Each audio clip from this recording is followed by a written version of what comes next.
Selamat datang di X Undercover. Channel ini merupakan perbincangan antara Dr. Jaya dan Pak Franky yang bertujuan untuk edukasi serta menceritakan pengalaman Dr. Jaya sebagai ahli forensik dan patologi. Sekedar informasi terkait jadwal tayang X Undercover yang akan tayang setiap hari Senin, Rabu, dan Jumat. Maka dari itu, untuk mendukung channel ini agar selalu memberikan tayangan yang informatif dan edukatif, kalian bisa dukung kami dengan cara like, comment, subscribe, dan share. Dan selamat menonton! Ada orang digorok-gorok ada sampai berapa puluh. Nah kan kalau potongannya banyak begitu bisa jadi tuh dendamnya tuh udah keterlaluan, itu juga bisa. Motong jadi 10 bagian aja atau 15 bagian nih dok, udah sulit. Nah sekarang kalau di Indonesia gimana Franky? Nih ada nih contoh, Indonesia diunggok ke sini nih, ada 270 potongan daging, ada tulang dan segala macam. Bisa tahu nggak ini berasal dari satu korban atau berapa korban? Cek DNA. Waduh, lompat jauh amat. Kemahalan dok ya? Jauh amat. Pakai apaan dok? Hah? Periksa golongan darahnya. Oh. Kalau golongan darahnya sama sih, itu kemungkinan sama. Ya. Kalau misalnya yang ini kan golongan darah itu bisa dari daging, bisa dari kulit, bisa dari tulang, dari gigi, dari apapun bisa periksa golongan darah. Kalau golongan darahnya sama, ya berarti kemungkinan orangnya satu. Kemungkinannya. Tapi kalau pakai DNA udah pasti dok ya? Oh iya, tapi nanti kalau golongan darahnya sama, baru dicocokin DNA-nya. Apakah DNA-nya sama? Kalau DNA-nya sama, baru itu memang betul orangnya sama. Tapi kalau misalnya DNA-nya nggak sama, ngapain? Berarti ada 2 orang atau 3 orang. Maksudnya jangan sampai nanti kerjanya itu campur-campur. Itu potongan dari 2 orang, dua kasus pembunuhan dijadiin satu. Oke. Ya kan? Jadi satu gratis, nggak usut ya? Jadi ini kasus ini sih sebenarnya mutilasi di kita sih udah ada terjadi beberapa kali kejadian. Tetapi yang jadi masalah begini, kalau nggak salah sih saya nggak tahu ya, tapi kalau nggak salah nggak sepintasan saya baca saya benar ada sebagian yang udah dimasak lagi. Nah kalau misalnya dimasak kayak seperti kasus Sumanto, kondisi udah dimasak bisa periksa DNA nggak? Dokternya nanya saya. Iya. Oh. Saya pikir dokter mau misalnya tulangnya udah direbus, itu dibikin dia mau nyari sumsumnya kali barangkali. Mestinya atau sih bisa. Daging. Tidak. Nggak bisa. Saya pikir kuahnya aja, kuahnya ambil. Iya, lebih susah. Mungkin ada DNA-nya yang masih utuh, bisa. Tapi udah rusak. Ya mungkin rusak. Jadi yang diambilnya itu adalah yang bagian yang belum diapa-apain itu. Walaupun busuk berupa tulang atau gigi itu masih bisa. Tapi kalau yang udah matang ya kita nggak tahu apakah udah rusak apa nggak DNA-nya. Tidak tahu, walahu alam lagi, mungkin enggak. Tapi pembuktiannya itu nanti panjang sekali, dan kamu tahu kalau periksa sekian banyak itu, aduh, panjang. Itu ceritanya panjang Ya, lagi. cuman sepotongan segede gini 250 gram, 200 gram, satu potongan steak itu. Oke. Nah sekarang ada kemungkinan nggak orang ini lepas? Tersangka aja. Kalau kita bicara kemungkinan udah ketangkap nih, ketangkapnya cepet loh, dalam waktu 24 jam atau apa, pokoknya cepet deh, polisi kita hebat. Kalau kita bicara kemungkinan kan mulai dari 0 sampai 1 tuh dok, probabilitasnya kan. Problemnya ini lebih dekat ke 0, artinya bisa lepas, ataupun ke 1 dia tidak bisa lepas. Kemungkinannya sih arah dia tidak bisa lepas, cuman tetap aja kalau bicara kemungkinan suatu hal yang belum pasti kan. Oke. Nah sekarang kamu ngerasa nggak bahwa dia itu sebenarnya nggak normal?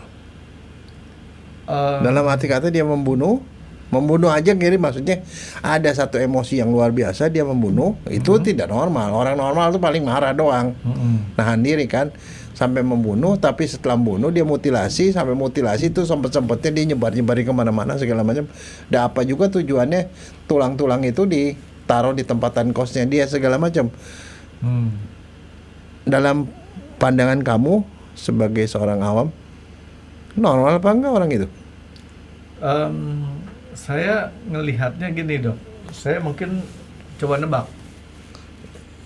Ya boleh. Orang yang ngebunuh sampai hancur seperti itu dok ya, kalau dibilang normal atau nggak normalnya kan jelas itu kan di luar kenormalan. Ya, tidak ya kan? normal udah jelas tidak normal. Tapi kalau misalkan kita putuskan bahwa dia jiwanya itu sehat atau nggak sehat, ya kan nanti diperiksa dulu sama Nah, psikiater. ya di situ.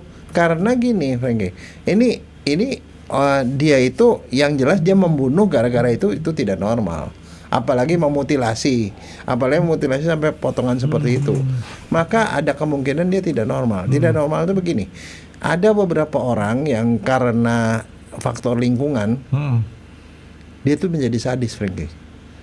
Sering main game yang sadis.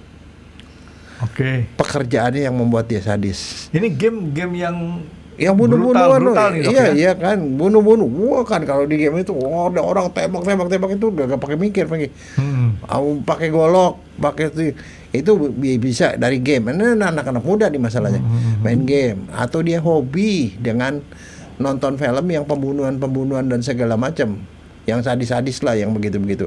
Kan bisa seperti itu. Tapi bisa juga dia memang sedikitnya error gitu. Mungkin dia ya karena sering dibully orang atau apa, whatever lah. Tapi memang kalau menurut saya dalam hal ini, sebelum dilakukan pemutusan itu mestinya dia diperiksa kejiwaannya. Kejiwaannya oleh psikolog maupun psikiater. Itu untuk ngecek dia tuh normal apa enggak secara kejiwaan. Ini dalam tanda kutip dokter Jaya mau sebutin bahwa ini ada kemungkinan dia ada kelainan dalam cara berpikir, gitu. Ya. Nah, Dok, pertanyaan saya sebentar, Dok. Psikopat kan ada orang yang seperti itu. Itu boleh kita klasifikasikan sebagai orang ODGJ nggak, Dok? Saya sih nggak bisa ngomong karena gini. ODGJ itu adalah istilah sosial, Frankie. Bukan istilah dokter. Kalau dokter? Dokter ada psikopat, sosiopat, schizofren, neurosis. Itu diagnosisnya itu. Nggak ada namanya ODGJ. ODGJ itu adalah istilah untuk orang awam. Yang istilah eufemisme. Di dalam kedokteran tidak ada ODGJ. Nah, jadi itunya terminologinya lain. Tapi maksudnya saya begini, orang ini itu harus dilihat ya, dilihat secara kejiwaan. Dia itu sebenarnya dia normal apa enggak? Kalau dia setengah normal, mungkin bisa dipakai untuk meringankan. Tapi kalau dia normal, tapi dia itu memang orang gara-gara dia sering nonton apa segala macam begitu, itu dia wajib dapat hukuman sepenuhnya. Tapi kalau dia gila sama sekali dia tidak bisa dihukum, mereka. Kalau dia gila bener ya, gila bener menurut dokter, jadi menurut psikiater. Jadi bukan dokter forensik pun tidak bisa. Dia bukan gila-gilaan ya. Gila benar. Jadi kalau gila itu jadi biasanya mereka memerlukan sesuatu yang namanya visum erypetum psychiatricum. Jadi kalau visum erypetum kan orang cuma taunya tuh orang dibunuh, kita otopsi, bikin visum. Itu yang minta polisi biasanya. Atau orang dianiaya, dia luka, masuk rumah sakit, diperiksa sama dokter, bikin visum, itu visum. Tapi ini visumnya lain, visum erypetum psychiatricum. Jadi pada waktu proses udah sampai ke pengadilan, biasanya penasihat hukum tuh akan meminta hakim untuk dia diperiksa secara psikiatri. Penasihat hukum yang minta nih? Penasihat hukum, bukan jaksa. Karena itu akan meringankan. Maka psikiater itu memeriksa orang ini, tapi pemeriksaannya nggak seperti pemeriksaan dokter forensik. Jadi kalau dokter forensik periksa korban, kalau dia memeriksa pelaku, yang dinilai kejiwaannya diperiksa, dianamnesis, habis gitu diamati, nggak suman-suman sekedar dilihat doang. Jadi tidak ada tuh namanya visum erypetum psychiatricum cuma ngelihat CCTV perilakunya dia, cara jalannya apa tuh nggak bisa. Dia harus observasi. Mungkin berhari-hari, bisa berminggu-minggu dilihatin ini orang, caranya berinteraksi dengan orang gini-gini. Nah, habis itu mereka bikin kesimpulan. Kesimpulan pertama adalah diagnosisnya apa? Dia ada nggak penyakit kejiwaan? Penyakit jiwanya apa, diagnosisnya. Yang kedua, ini lebih penting, Frankie. Dia bisa bertanggung jawab nggak atas perbuatannya? Sebab ada orang yang sakit jiwa, tadi dia bisa bertanggung jawab, berarti dia hukumannya full. Tapi kalau dia menderita penyakit kejiwaan, separuh bertanggung jawab atau tidak bisa bertanggung jawab secara penuh, mungkin dikurangin hukumannya. Tapi kalau dia dibilang dia punya penyakit jiwa dan tidak bisa bertanggung jawab, dia bisa bebas. Tapi bebas dalam arti kata dia dinyatakan bersalah di pengadilan dengan bukti-bukti yang ada, tetapi dikirimnya bukan ke penjara, dikirim ke psikiater dan rumah sakit jiwa, dirawat di sana. Saya sih ngelihat ini, saya sebagai awal nih dok ya, ngelihatnya bahwa orang ini bisa bertanggung jawab nggak bisa bertanggung jawabnya, kita di luar daripada pembunuhan ini dok ya, harusnya dia bisa. Iya, nggak bisa. Di luar pembunuhan nih dok, Ya. dia bisa punya pacar. Belum tentu. Kan punya pacar bertanggung jawab terhadap pacarnya. Penilaian seorang psikiater adalah dia bisa bertanggung jawab nggak pada waktu dia melakukan tindakan itu. Nah, Sebab ada penyakit jiwa yang dia normal, gila pada waktu dia lagi gilanya itu dia melakukan sesuatu, dia tidak bisa bertanggung jawab di situ. Dia punya pacarnya, dia bisa bertanggung jawab. Jadi gilanya itu Edan Eling. Ya itu dan yang itu di luar kewenangan kita. Kamu bayangin nggak sih seorang dokter sekolah 6 tahun ke daerah, terus sekolah psikiater 4 tahun lagi, sekolahnya kan panjang, 10 tahun sekolahnya. Nah mereka itu punya ilmu dan punya kemampuan untuk memastikan itu. Kebayang nggak? Itu akan membuat dia masuk penjara, dihukum tapi dikurangi sepertiganya, atau bahkan dia bisa dibebaskan dan masuk rumah sakit jiwa. Oke. Jadi penting banget nih Seorang psikiater ini. Iya. Nah sebaliknya dari pihak polisi tugasnya adalah membuktikan benar nggak dia yang melakukan itu dan bagaimana cara melakukannya. Bukti-buktinya ada lengkap nggak, segala macam. Jadi minimal ada dua pihak, ya dok ya. Ya. Kalau jaksa kan tugasnya kan membuktikan dia melakukan. Motivasinya kadang-kadang nggak perlu, Ya. ya kan? Yang jelas dia melakukan. Masalah untuk penentuan hukuman itu pinter-pinter si pembela. Ya. Kira-kira gitu, Dan dok, salah satu upayanya adalah itunya memeriksa psikiater. Visum erepertum psikiatrikum. Kalau perlu setelah bikin visum erepertum dihadirkan juga ke pengadilan. Dan kalau seperti ini dokter forensik berarti di pihak Di forensik periksanya periksa jaksa. korban jenazahnya. Jadi jaksa yang minta berarti dok ya. Ya, Harusnya polisi yang minta. Polisi Yang minta. Polisi yang minta. Kalau ini jaksa karena dia udah fase pengadilan nih. Dalam rangka meringankan hukuman. Kan polisi membuktikan bahwa benar dia yang melakukan. Ya. Nah, ini dalam rangka mengurangi, dia panggil psikiater. Dan psikiater itu tidak punya kepentingan, Franky. Kalau A dia bilang A, B dia bilang B. Jadi kesimpulannya ada dua, ada sakit jiwa nggak, sakit jiwanya apa, bisa bertanggung jawab nggak di atas tindakannya. Bertanggung jawabnya penuh atau nggak sama sekali nggak bisa bertanggung jawab. So, kalau nggak bisa bertanggung jawab, walaupun bunuh orang nggak bisa disalahin.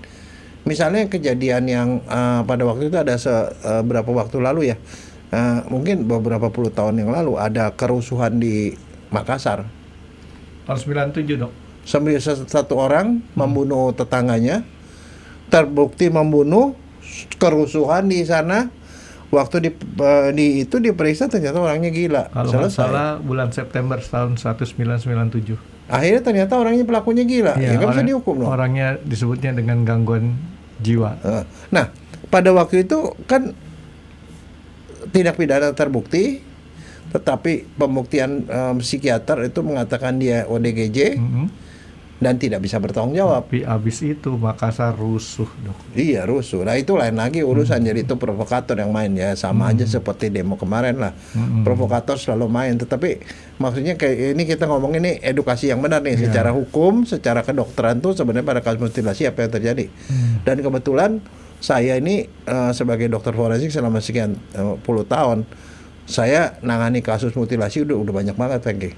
Udah banyak banget. Dan saya tuh sempat jadi pembimbing dokter ahli mutilasi, Franky. Dan yang kasus yang kayak gini baru kali ini nih, dok ya? Yang sampai puluhan, sampai begini. ratusan potong, nih dok ya? Tahu nggak dokternya pertama siapa? Dokter mutilasi. Siapa? Di Indonesia. Ini salah seorang mantan Kapolda kita. Siapa dok? Fadil Imran. Oh. Fadil Imran, beliau itu adalah doktor kriminologi pertama UI yang disertasinya itu tentang mutilasi. Keren juga ya. Nah, saya yang pembimbing, termasuk pembimbing dan penguji mereka. Beliau sekarang sih bintang 3 kalau nggak salah. Ya, itu dia, karena kebetulan semua kasus mutilasi yang saya otopsi, dia yang menyidiknya. Jadi klop ya. Mutilasi, tapi itu keren itunya disertasinya ya di UI tahun 2000-an lebih ya. Nah, kalau ketemu seperti ini dok, artinya polisi maupun jaksa ini harus berjuang keras untuk membuktikan dia bisa bertanggung jawab terhadap perbuatannya kan dok ya? Iya. Bukan sekedar dia berbuat apa kan ya? Iya.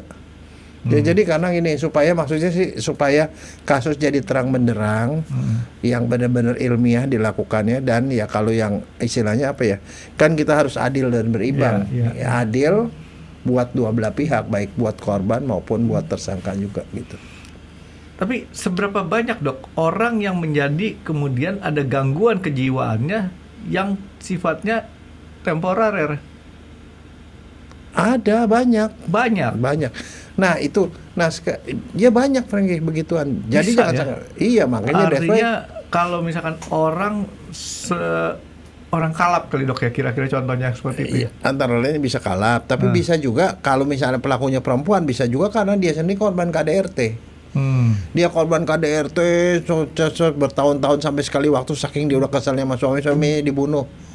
Barangkali dimutilasi, barangkali penisnya dipotong dan segala macam. Itu kan bisa aja kayak gitu, ternyata dia sendiri dalam kondisi depresi. Tidak bisa bertanggung jawab penuh, tapi dia juga korban gitu loh. Nah yang kayak begituan kan ya kita mesti nilai secara objektif harus kan. Ada pertimbangannya gitu dok ya. Nah sekarang begini, di dalam salah satu stasiun TV itu pada membahas kasus itu, ada yang itu dia ngomong, ini pelaku yang begitu sadis tuh wajib harus dilaksanakan hukuman mati misalnya, dia ngomong seperti itu. Nah ada dua kata nih Frank ini, saya minta pandangan kamu kan udah berapa kali kan kita ngomong soal begitu kan. Sekarang pertama sadis, ya, pembunuh yang sadis, dan yang kedua wajib dihukum mati supaya masyarakat tuh puas katanya gitu dok. Jadi ini dokter Jaya tadi ada dua katakan dok ya. Dokter Jaya bilang sadis sama keharusan gitu kan, hukuman mati. Ya supaya masyarakat puas dia bilang. Nah pandangan saya nih dok, kalau sadis kan dokter Jaya pernah jelasin, sadis itu adalah kira-kira gambaran seorang si pelaku ya. Lawannya dia masokis, gambaran seorang korban, tapi korban yang dua-duanya senang dengan kekerasan ya. Kalau saya punya pemikiran itu kan berarti harus dibuktikan dia sadis apa enggak ya. Apakah si perempuannya, tapi kalau korban nggak mungkin senang dipotong-potong sampai itu dok. Jadi artinya kita tidak bisa merujuk kepada korban, rujuknya kepada si pelakunya doang ya. Ya pelakunya sadis nggak? Kemungkinan ada dua kemungkinan ya. Kemungkinan pertama memang dia sadis, karena kok sampai segitu niatnya dok ya, sampai ratusan potong. Karena alasan lainnya saya belum ketemu tuh. Kenapa dia sampai itu? Dan belum ada ya di media. Belum ada. Nah masalah kemungkinan masalah statement kedua, dia harus dok. Harusnya kita harus hati-hati dengan kata harus, karena kan kalau hukum itu kan bukan demi kepuasan, kan berdasarkan keadilan dok. Ya. Gitu dok ya. Ya udah pantas jadi hakim kamu. Untuk jadi hakim testingnya agak berat dok, karena lebih baik hakim itu untuk orang-orang yang lebih muda. Saya kan 22 tahun ya, 21 tahun lah dok. Kenapa? Karena itu harus ada memori yang kuat saat itu juga. Nanti saya pernah dapat pengalaman diceritain orang sih. Oke, tapi kira-kira begitu dok? Ya begini, kalau sadis dan masokis itu kalau dalam terminologi kedokteran itu termasuk parafilia, Franky, kecenderungan yang berkaitan dengan seksual. Kalau ada orang yang sampai misalnya meninggal dengan kondisi seperti itu, kita mesti mencari ada nggak kecenderungan si pelaku itu untuk melakukan kekerasan sampai si korbannya meninggal yang kaitannya menimbulkan rasa puas secara seksual sama dia. Menimbulkan kepuasan seksual karena melakukan penganiayaan. Sedangkan kalau korbannya merasa puas kalau dia dianiaya, yang bablas jadi mati gitu loh. Ya, jadi makanya tadi saya bilang kalau untuk si tapi korban itu susah. tidak connect. Karena kalau berdasarkan cerita ini adalah karena dia kesel, bukan dalam rangka untuk urusan seksual. Kalau sadomasochis itu dia sadis begitu, perempuannya barangkali telanjang bulat, barangkali situ ada aktivitas seksual segala macam. Itu istilah yang agak rancu karena sadisnya masyarakat itu adalah kejam. Jadi definisinya harus disamakan dulu nih dok. Definisi di masyarakat dengan definisi yang baku. Jadi kalau saya sendiri lebih cenderung bilang kalau dia memang keinginannya untuk membunuh orang itu namanya kejam, Frank. Kejam ya. Kejam. Jadi, kalau sadis itu pasti ada konotasi seksualnya. Jadi tidak cocok untuk dibilang sadis. Urutannya harus dicocokin dulu. Jadi ini kejam ya. Iya kejam. Kalau kejam ya kan kalau orang normal kan nggak mungkin bunuh orang gara-gara diomelin. Iya dong, itu kejam. Dan itu nggak ada hubungannya dengan seksual, belum ada lah so far ya. Belum. Ya, yang kedua itu soal harus dihukum mati, iya itu memang melanggar hak, tetapi artinya pertama harus dibuktikan dulu, ya kan? Kan kita punya pasal 183. Hakim yang mau menyatakan dia bersalah apa enggak kan hakim. Hakim tidak boleh menjatuhkan pidana kecuali dengan sekurangnya 2 alat bukti yang sah. Dia memperoleh keyakinan bahwa benar terdakwa yang bersalah, benar ada tindak pidana dan benar terdakwa yang bersalah melakukannya. Itu dalam bahasa Belanda namanya negatif wettele bewijstheorie, namanya hukum pembuktian negatif, warisan Belanda. Jadi harus ada 2 alat bukti, termasuk visum dan lain-lain, dan hakimnya yakin benar dia yang ada tindak pidana itu dan benar terdakwa yang bersalah melakukannya. So far polisi menemukan tersangkanya itu. Dan mungkin juga ada tersangka lain atau orang lain yang melakukan mungkin kan. Jadi kalau itu udah terbukti baru bisa dihukum. Makanya kita punya sistem peradilan. Kalau main wah udah pasti dia salah dihukum lah, itu memang bukan sistem pengadilan yang benar. Itu kalau menurut saya begitu. Jadi ya kita maunya semua tersangka dihukum seberat-beratnya sesuai dengan kejahatannya. Tapi jadi biar yang adil. Supaya adil, maka proses yang tadi kita omongin itu harus dilakukan. Pembuktian DNA, pemeriksaan benar nggak daging itu daging manusia, manusianya itu si korban. Benar kan potongannya semuanya adalah potongan korban dan segala macam, bukan dari satu orang, bukan dari banyak orang. Benar nggak si tersangkanya ini memang dia? Ada nggak bukti-bukti bahwa ada darah korban atau apa di tempat tersangka dan segala macam gitu. Jadi harus lebih membangun keyakinan hakim dok ya. Ya. Nah makanya itu namanya proses kan, proses peradilan. Makanya proses itu kalau dilakukan dengan benar, ya barulah kemudian kita bisa yakin ya memang masyarakat puas karena keadilan sudah ditegakkan. Iya. Ya ini kasus ini menurut saya ya cukup membuka kita bahwa kejahatan ini